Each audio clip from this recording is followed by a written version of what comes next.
Russia attacked Ukraine's capital with drones early Saturday for the sixth time since the beginning of May. President Volodymyr Zelenskiy will reportedly meet with Pope Francis, Italy's prime minister, and other top officials during a visit to Rome and the Vatican on Saturday. China will send a special envoy to Kyiv on Monday, marking the first high-level visit from the Chinese government since Russian President Vladimir Putin ordered his troops to invade Ukraine almost 15 months ago.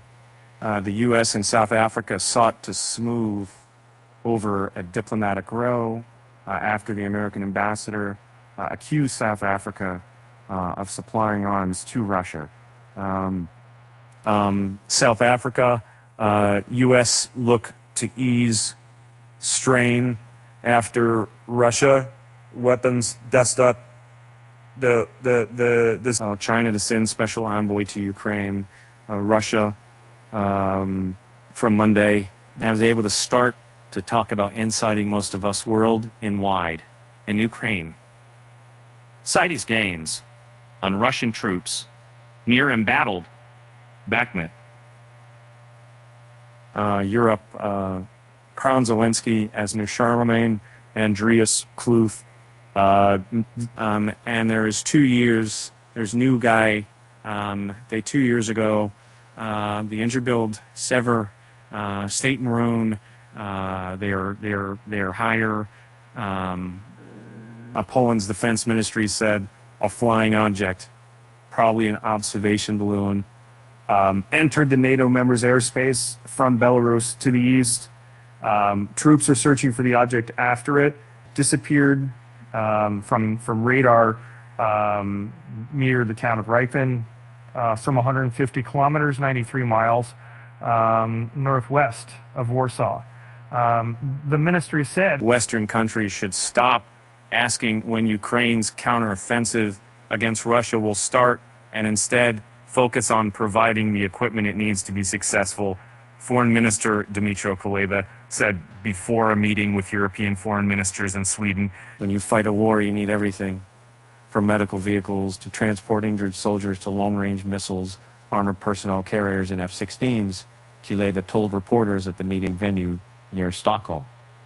Instead of asking when a counteroffensive will begin, ask, have I done enough for the Ukrainian counteroffensive to begin and to be successful? I spoke with ATSEC Blinken to coordinate next weapon supplies, the cooperation with the Global South, and the establishment of the Special Tribunal. I paid close attention to the importance of providing Ukraine with F-16s and steps necessary to begin training of Ukrainian pilots. The German government in the past few days has put together its biggest military assistance package yet for Ukraine, with about $2.7 billion, $2.9 billion in weapons aid to be sent in the coming weeks and months. These people reported, citing sources it didn't identify. Ukraine's president is expected to arrive in Rome Saturday morning and will meet with top government officials as well as Pope Francis, according to Italian media. He's likely to have a press conference with PM Giorgia Meloni. Details of the visit hadn't been officially confirmed by Ukraine for security reasons. Meloni visited Zelenskiy in Kyiv in February. Russia attacked Kyiv with drones early Saturday, murmuring. Air alerts sounded in Ukraine's capital for over 2 hours in the sixth air attack there. Since the beginning of May, $50,000. Kyiv City Military Administration said in Telegram, some 21 Iranian-made Shahed 136/131 were directed at Kyiv from the north and south, with 17 downed. Ukrainian air defense reports. Ukraine's southern Nikolaev and northern Kamilovsky regions faced strikes as well. Over 15 strikes from different kind of weapons were directed on southern city of Kherson and the nearby areas over the past day. 2 people killed and 4 injured. U.S. Secretary of State Antony Blinken and Dmytro Kuleba, Ukraine's foreign minister, spoke about preparations for the Ukrainian counteroffensive. In a call on Friday, the State Department said They discussed how contributions from international partners can support success of the counteroffensive. The department said in a statement. South Africa and the United States sought to make amends after the American ambassador was summoned in protest over his accusation that the country had provided weapons to Russia. The government in Pretoria said the ambassador, Ruben Brigidi, admitted that he crossed the line and apologized unreservedly. That followed South African officials expressing utter displeasure with his conduct.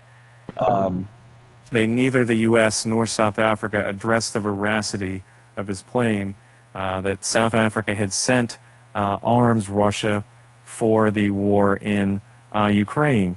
Brigidi said in a time late Friday that he was grateful for the chance to correct any misimpressions left by my public remarks. Russia's president wants additional measures to stop people from leaving the country, according to a document published by Kremlin. Hundreds of thousands fled after Putin invaded Ukraine in 2022 and later announced a mobilization when his army suffered a series of setbacks.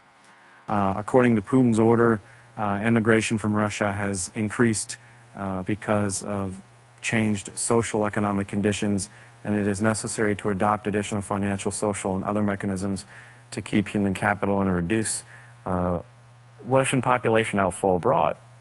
And Russia's president spoke with his South African counterpart, Cyril Ramaphosa, on Friday, and the Kremlin said, adding that Vladimir Putin supports the idea of involving a group of African leaders in discussing prospects for resolving the war in Ukraine. The Kremlin readout made no mention of reports Thursday of a U.S. claim that South Africa had supplied weapons and ammunition to Russia, despite Pretoria's neutral stance on Ukraine. The claim helped push the rand to a record low against the U.S. dollar on fears of damage to trade ties with the U.S. After he accused, separately, South Africa's government summoned U.S. Ambassador Ruben Brigidi after he accused Pretoria of supplying weapons to Russia, while its foreign minister intends to raise the matter with her U.S. counterpart, Antony Blinken. Ukrainian forces push Russian troops back to regain some territory in the embattled eastern city of Bakhmut. Officials in Kiev said as Russia acknowledged a flurry of attacks along the front line.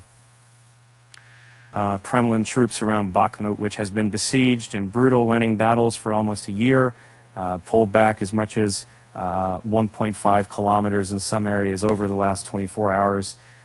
Ukrainian military spokesman Seri Shervati told Rada TV on Friday it wasn't clear if the stepped-up action around Bakhmut was part of Ukraine's counteroffensive. Russia's defense ministry said its troops had withdrawn close to a reservoir north of Bakhmut to set up